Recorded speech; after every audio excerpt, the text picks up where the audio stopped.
Yeah, it's June, start of summer school. It's always a really fun time of year to get guys back on campus, to get some of the new guys here.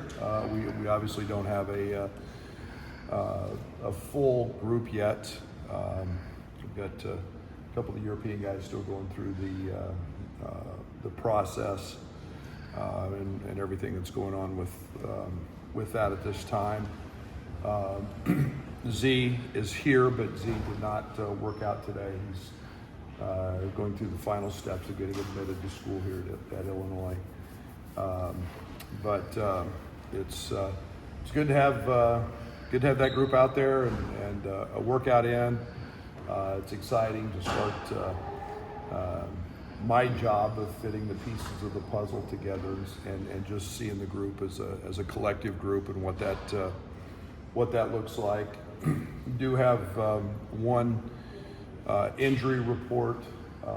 Ty Rogers got hurt last week in a pickup game at home.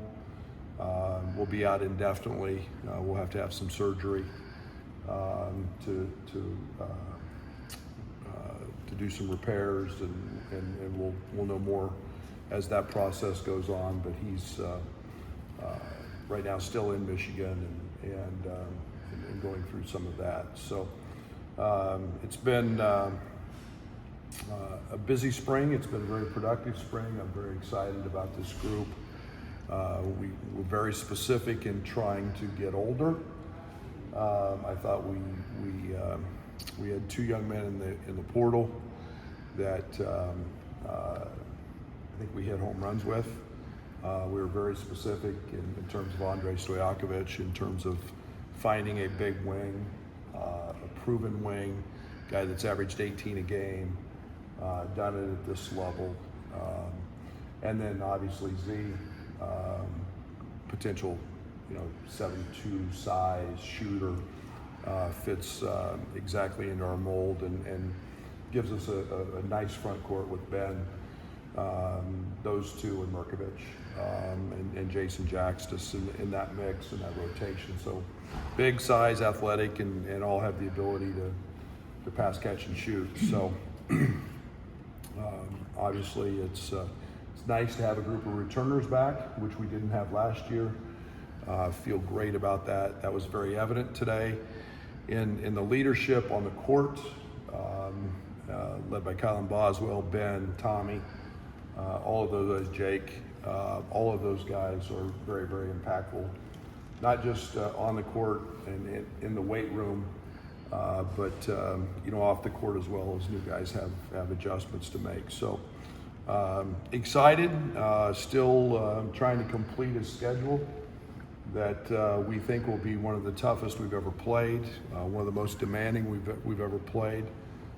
Very, very excited to have a return back to Chicago, to the United Center, in a game that we set a couple of years ago with Alabama, and look forward to that. And then, as always, we want to make sure we take care of our fans the best way we can with home and home series, and with Texas Tech, Elite Eight team, a team that is got a lot back, a team that's very good and doing the right things for our fans here in Champaign is something that's very important. So we're still finalizing a couple of dates and finalizing a couple contracts with opponents that we have, but you can expect a very tough and demanding non-conference schedule again to go with the 20 games in conference play. So excited, looking forward to the summer. It's a very, very busy rest of the month for myself, and excited about the prospects for Will and KJ. We'll head to the draft next week. Hopefully we're only there a day.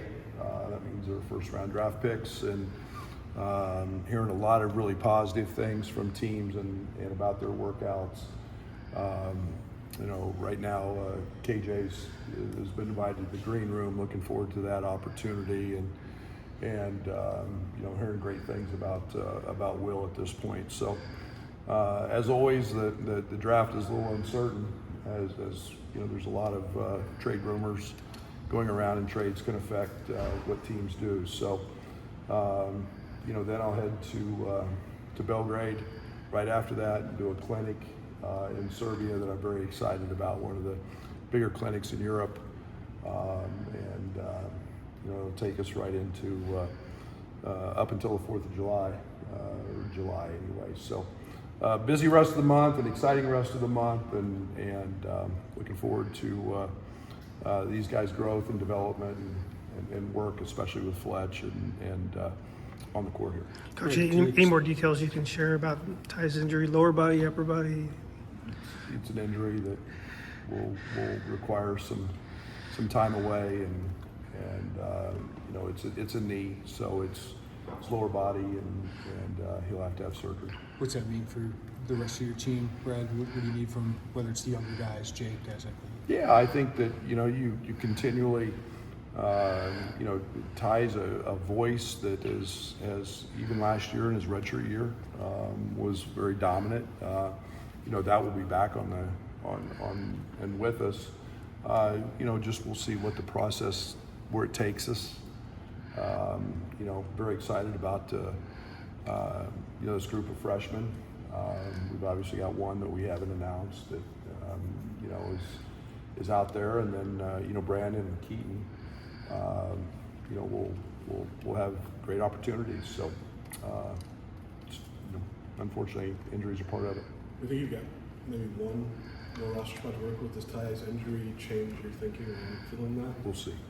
Not just going to fill it to fill it. We'll see what happens. We'll see what's out there. We've never stopped, truthfully, not looking, but we're not going to be reckless in terms of what we do. We're just going to make sure that it's the right fit if there's one. So even before Ty, you guys are maybe still looking to fill one more spot potentially?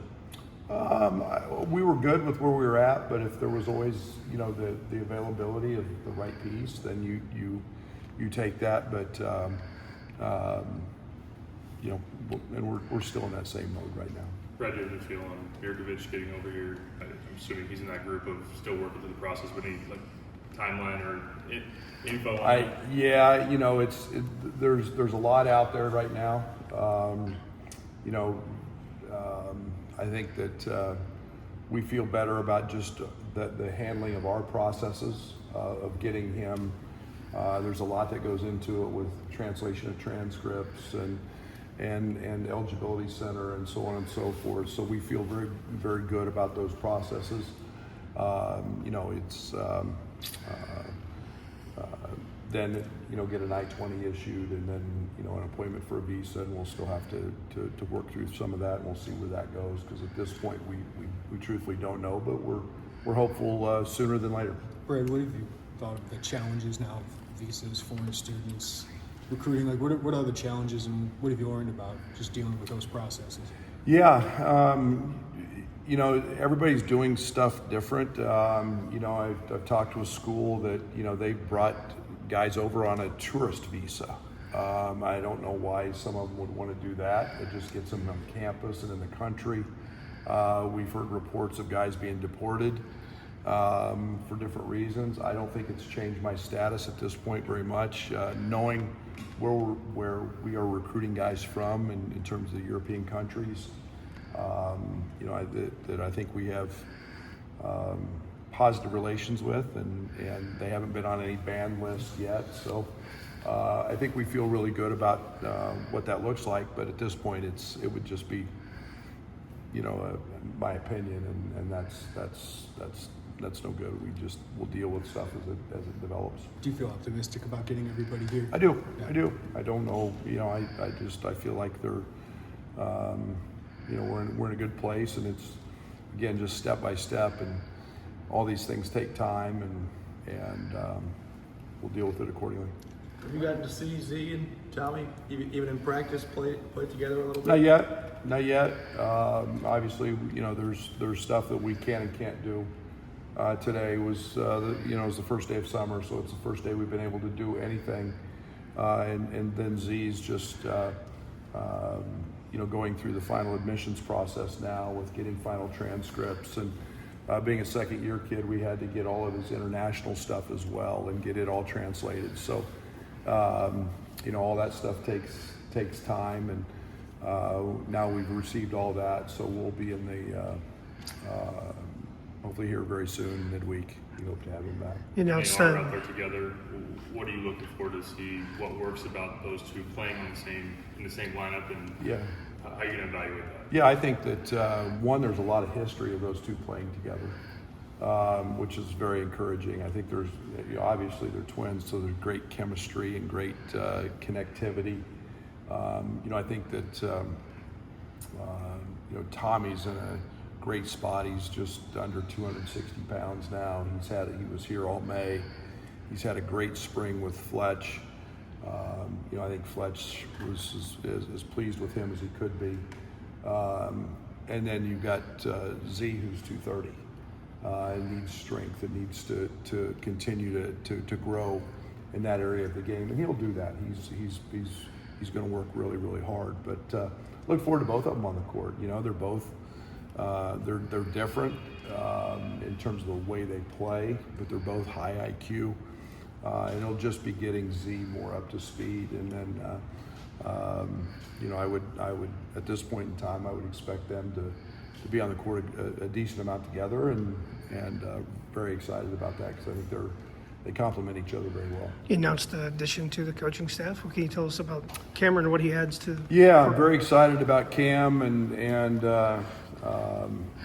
what he brings, and we obviously made us.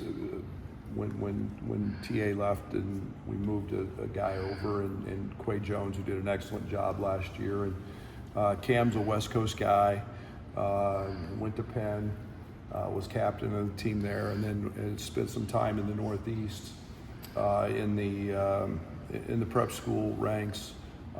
Very, very smart, very astute mind, especially on the defensive side.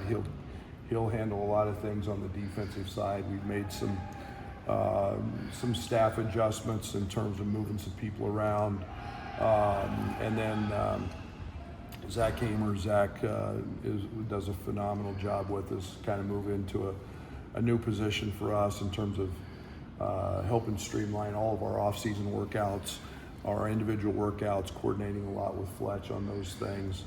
But really excited about what Cam can bring, not only recruiting-wise, but especially on the court. Some different ideas. He's a very, very good defensive mind, and excited about some of the things that he can bring. A great communicator. Excited to bring he and his wife to our community and our family. What do you want to add to your defense, whether it's coverage, scheme, or athletics, or whatever? We've been good. We haven't been great. Maybe some of that is, I go back to Terrence. We were a top 10 defense, and we lost Terrence for those 6 games, and we slid. Some of it's maybe personnel based, but I think that we obviously would like to find a way to create a few more turnovers. We've been so good offensively, and yet we get no easy baskets. I think if we could continue to grow in that area, we haven't been very handsy. We haven't been in the passing lanes very much since early on in my career. I think knowing that we have size and rim protection, knowing that a guy like Andre Stojakovic is even though he's an 18-point a game scorer, is an elite athlete. Got great feet. Mirkovic is a tremendous defender.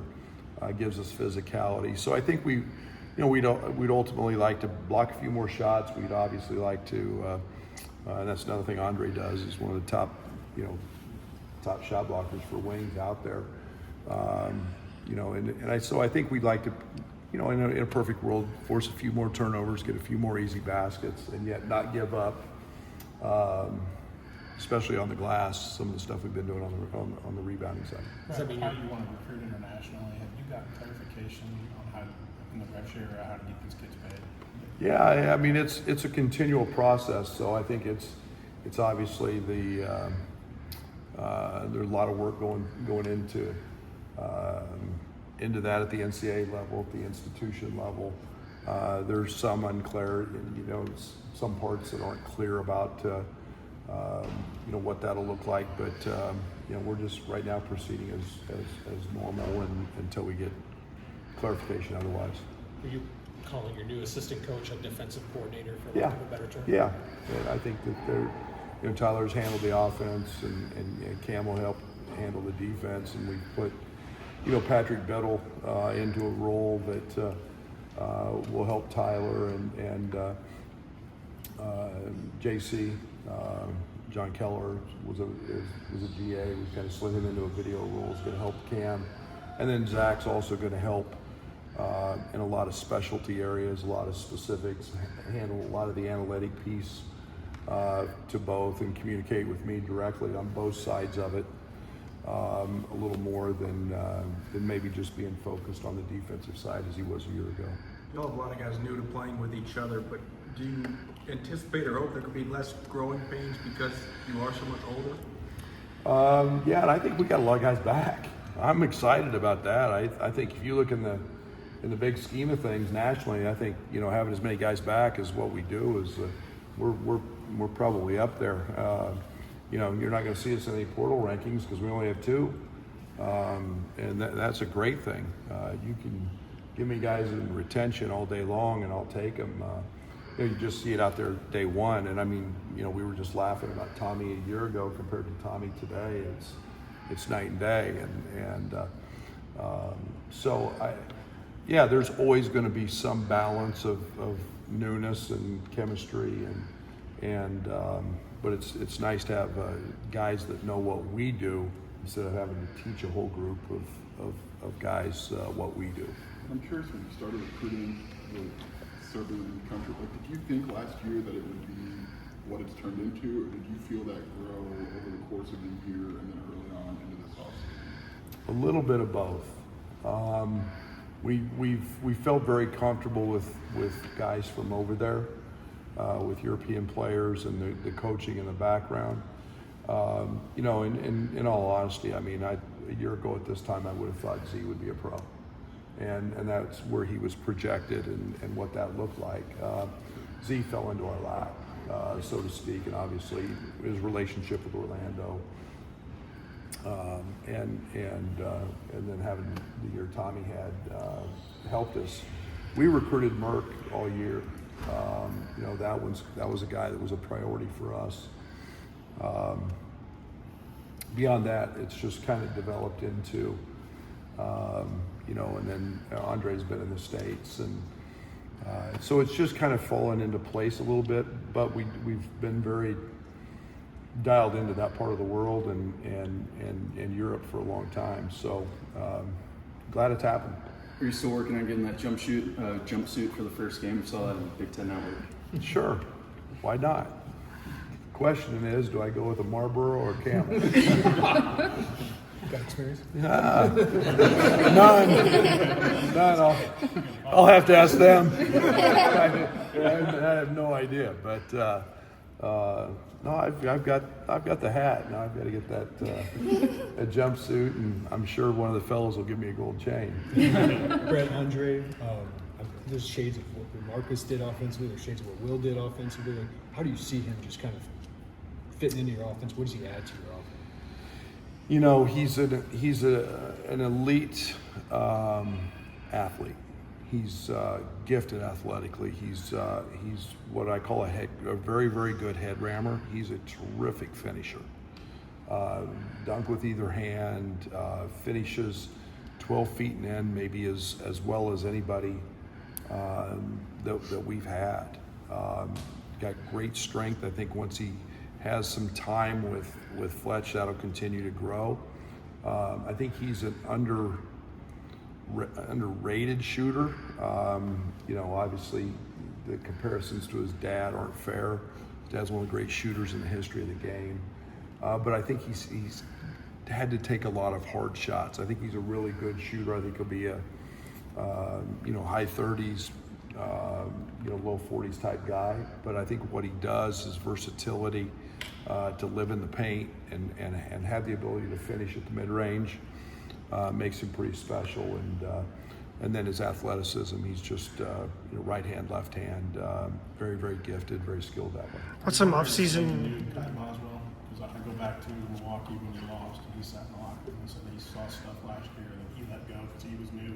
too, and that can't happen anymore. Yeah, I think that newness and youth were stuff that he as a veteran knows what it should look like. And I think that as good as last year was, it was also very challenging, and not just for the sicknesses and the injuries and the mono, but just our youth, the youthful mistakes, the understanding the moment and what that moment was, whatever it was. We didn't handle those situations great, whether it was a side out of bounds play, whether it was a defensive stop, whatever that possession or that moment was, we were sometimes just not quite ready for that. And I think those are the things that he's talking about, that he understands, but we just didn't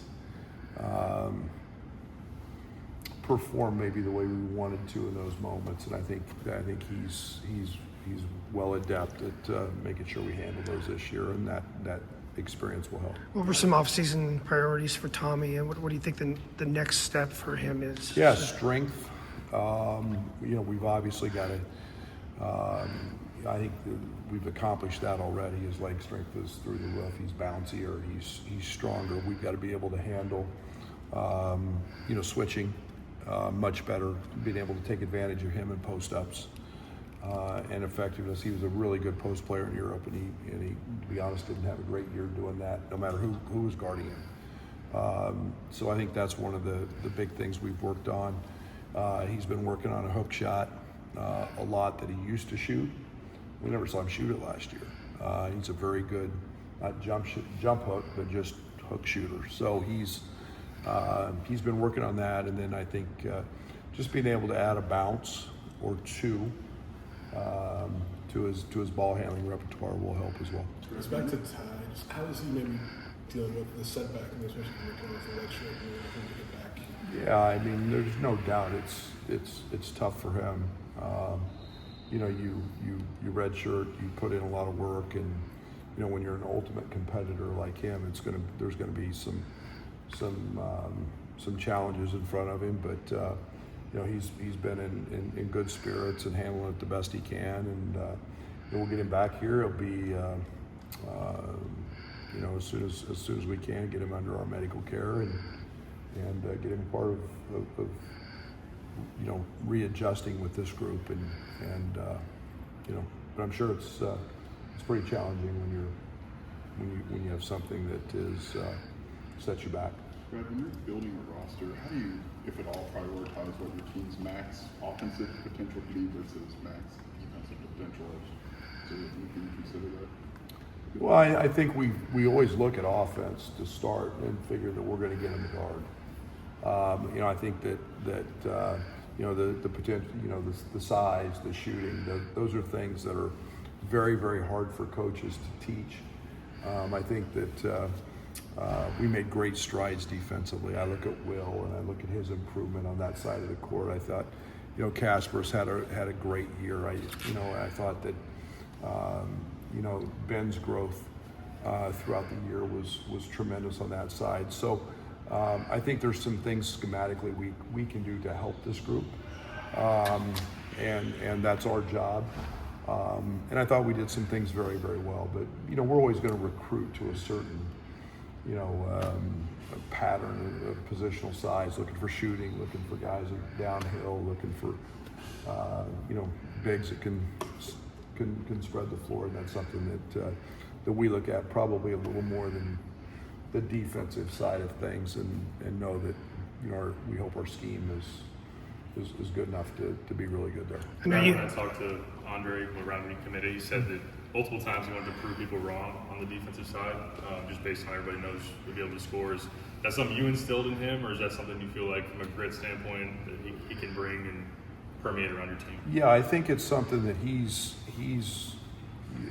I think the one thing he's got a great understanding. I think when you want to be a next level guy, I think the easiest thing to do is understand that you can get there defensively. I think you look at TJ and understand that TJ became an elite defender, and and that helps keep him in that league. And you know, multiple guys aren't going to shoot the basketball at the NBA. There's going to be a couple guys shoot the basketball a lot. And usually, as a rookie, you're not.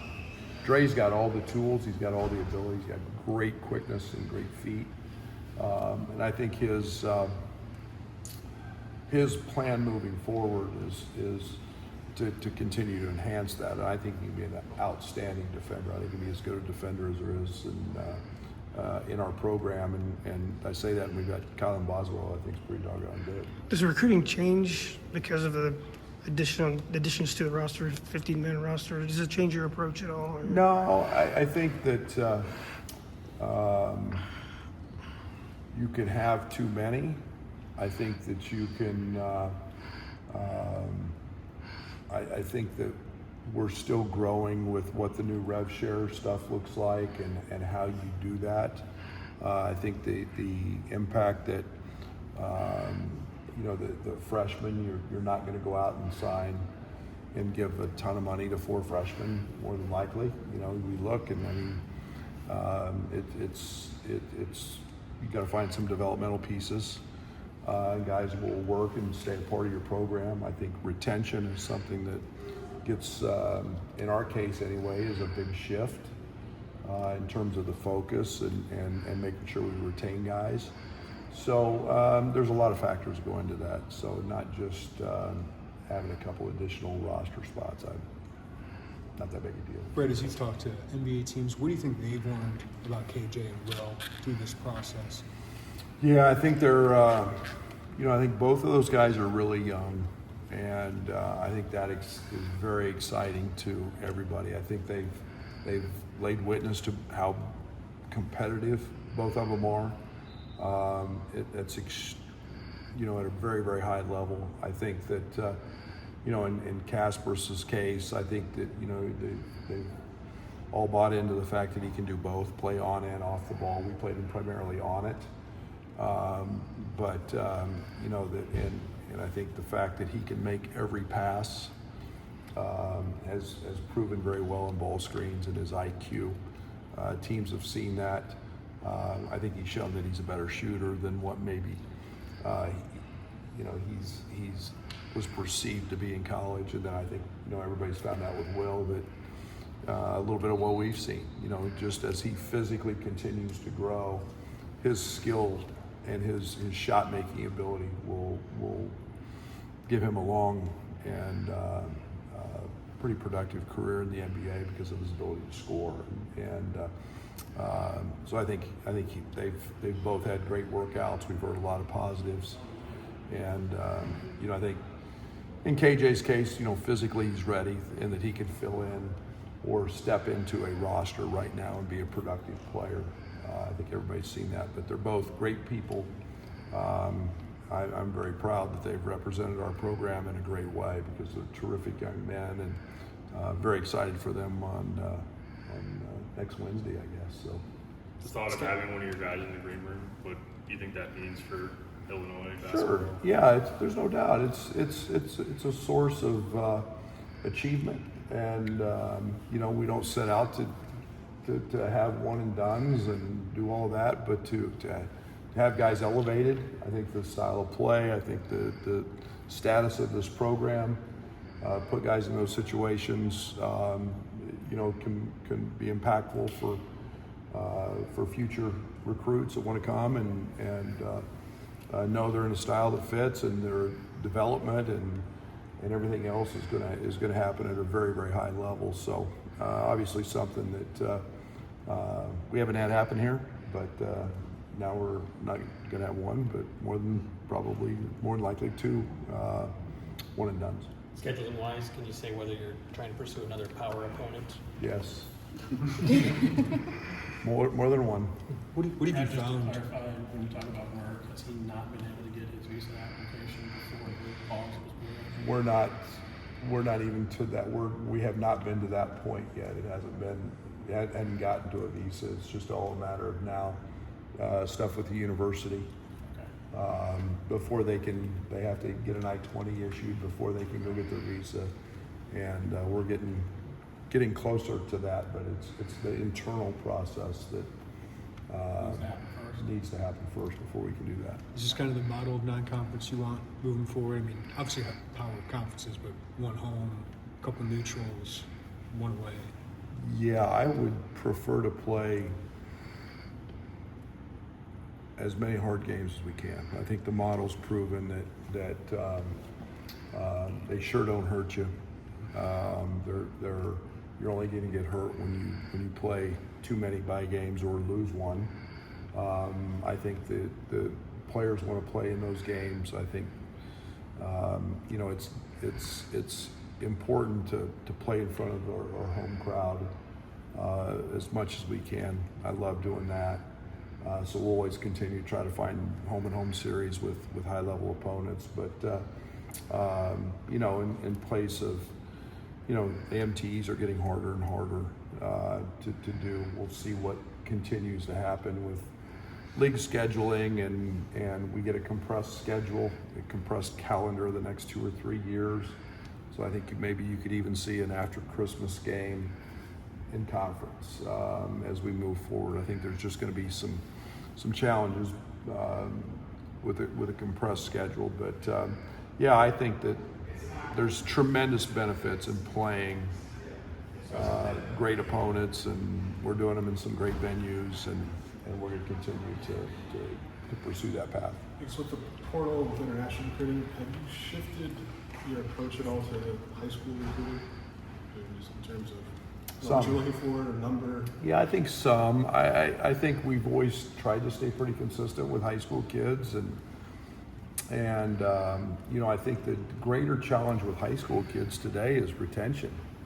What do you bring back, and then what does that look like? And you start bringing a lot of players back. High school kids, for the most part, think that they're one and done, or you're going to have to invest X amount of dollars or whatever, and that gets to be a little more challenging. And so I think we're very involved with high school kids. We haven't changed our approach to that, but retention is something that here at Illinois we're focusing very hard on, making sure that the guys we have get better, continue to work, and that we keep them.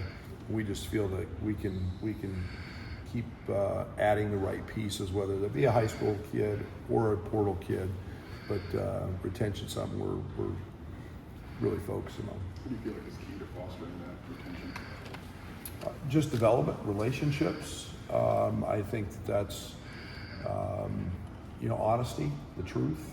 I think those have all been things that have been really positive for us before, and then it's obviously going to go into a different time frame now with rev share and see how all that plays. We won't see some of this the crazy numbers maybe that we've seen in the past, but I think all that will play into it. But retention, there's nothing better than having guys that have been in your system and guys that are back. What do you think is the impact of rev share on college basketball moving forward? We'll see. I think the game's never been better. I think this year it's scary how good the game's going to be. I think you had viewership up last year's NCAA tournament. I think 8%. I think that we play a game on Thanksgiving Day in front of over 5 million viewers. I think that NIL has allowed some players to stay that maybe would have gone to the NBA draft. I think that's great for college basketball. I think there's just tremendous interest, and so I think basketball's in the best shape it's been in a long time. I think it will continue to get better. I think rev share adds to that, and I think it will just give us some guidelines and some guardrails as we move forward in terms of the structure of all that. Maybe a year ago this time when you didn't have your roster set, it was real. I don't think it committed. I mean, this year, was it just a matter of the process was quicker for everybody, or did you feel like you had things set up here that you were able to kind of expedite? Retention helped. We obviously weren't going out to get the numbers that we had, but there were a lot of factors in this year. We had the hard date was told to us early, with the court case, and so I think that moved things along at a pace that was pretty quick early. I think we had a shrunken portal window, which I'm in favor of. I thought was great. But I think also in our case, retention was and not knowing we needed 10 or 11 guys like we did a year ago helped alleviate that uncertainty that we had a year ago at this time, as we were still searching. I mean, you think we didn't have Will, and we just gotten KJ right about this time. So a little different stress level from one year to the next.